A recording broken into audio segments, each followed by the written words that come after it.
Hey you guys, welcome back to Tika Time. My name is Shratika and I am an academic tutor and life coach.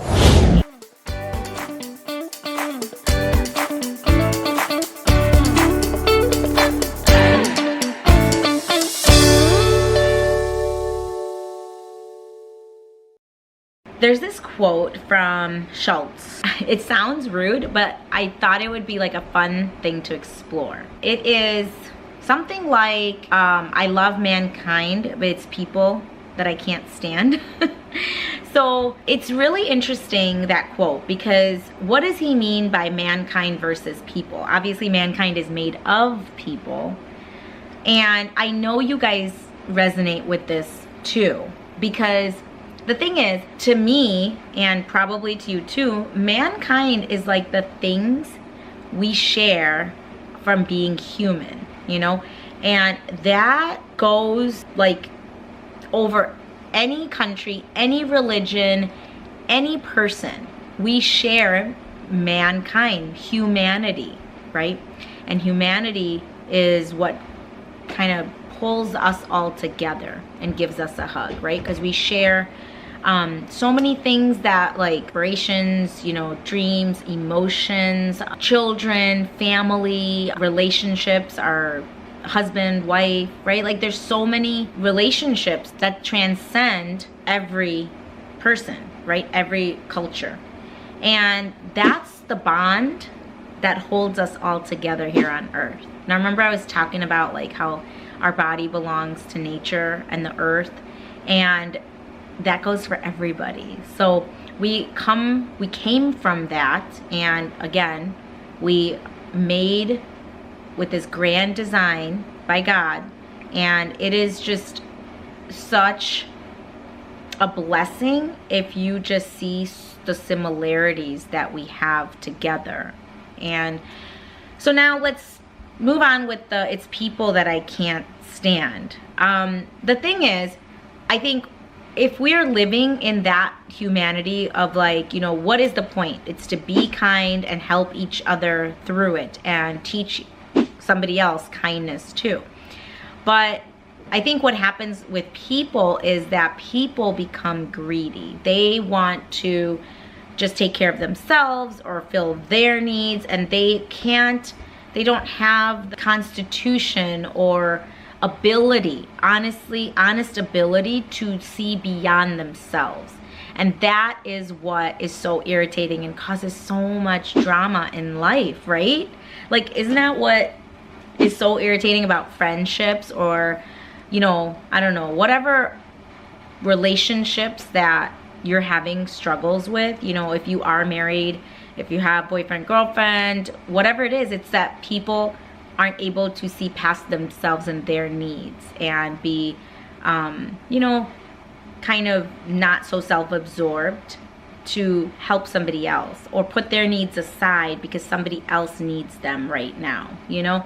So that is difficult. And if you guys are teens right now or young adults, I'm just telling you, like, people are trying to learn this skill. And especially if like nobody's talking about it or nobody's helping them learn this skill, it's going to be even harder to learn this skill. So the best thing you can do is always be honest with the people you love, because you're there to help their growth. I'm not talking about screaming at them and yelling at them because they suck. I'm saying actually be kind and generous and offer humbled support. Like, you know, I've been through this too, and I just feel like right now, you know, you can hear me out a little bit before we just jump into a new conversation, and, you know, I'm just not feeling heard, you know, all these different things like you can say to help that conversation keep going into progress. All right, that's the word, progress. You're not going to have perfect, but you need to have progress. All right, so be forgiving. All right, it takes a long time. If you're on that journey yourself, it's not going to happen overnight. It literally, a conscious effort could take 3 to 5 years. I'm not kidding. Because if this was not part of your persona from a very young age, or you weren't told that you need to do this from a very young age, And if only your needs were put on the pedestal starting at a very young age. So parents, please don't do that. Okay, that's bad for your kids. You're setting them up for so much disaster and struggles in relationships, especially, you know, marriage and things like that. You know, we have a, over 55% divorce rate. That is not because everybody keeps overextendingly doing kind things for the other person. That's not why, all right? It's usually somebody is not helping or, you know, pulling their weight in the relationship and giving. From a young age, I think it's best to like be yourself, especially with your kids. Be yourself. Let them know that, man, I'm having a really bad day today. You know, can you do this for me? Can you get this for me? Or can you, you know, like have them be involved with taking care of you. Is this like ridiculous stigma that we need to continue to do more and more and more for our kids and continue to make them even more coddled, right? That's not, to me, that just is not going to set them up for success. I think what you should do is help them understand that you have needs too, and that they should help you with your needs because you're a family, and that is what this channel is all about, right?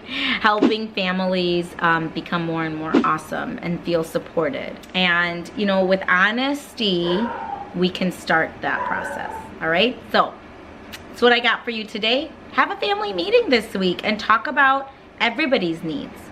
What are every person's needs in the family, and how can somebody help with each of those? And not the same person or not the same kid that you feel like is the most responsible. That's not fair. That's too much pressure on that one kid, and the other kids are gonna feel like they're worthless when you do that. So get everybody involved, all right? Maybe there's, you gotta figure out what do they like to do, or what are they good at, each person. And then develop like a kind thing that they can do for somebody else in the family on a weekly basis. I will leave you with that today. Go to my website, carpediemacademics.com. My ACT SAT class is awesome, and you need to, well, it's a course. You need to get it. Literally, I was reading today, I'm in Illinois. We're like 43rd in the nation for failing scores, like terrible scores on the ACT SAT. This test is not that hard, so hit me up. I'll help you with it. Buy my course, and I'll see you next time. Bye.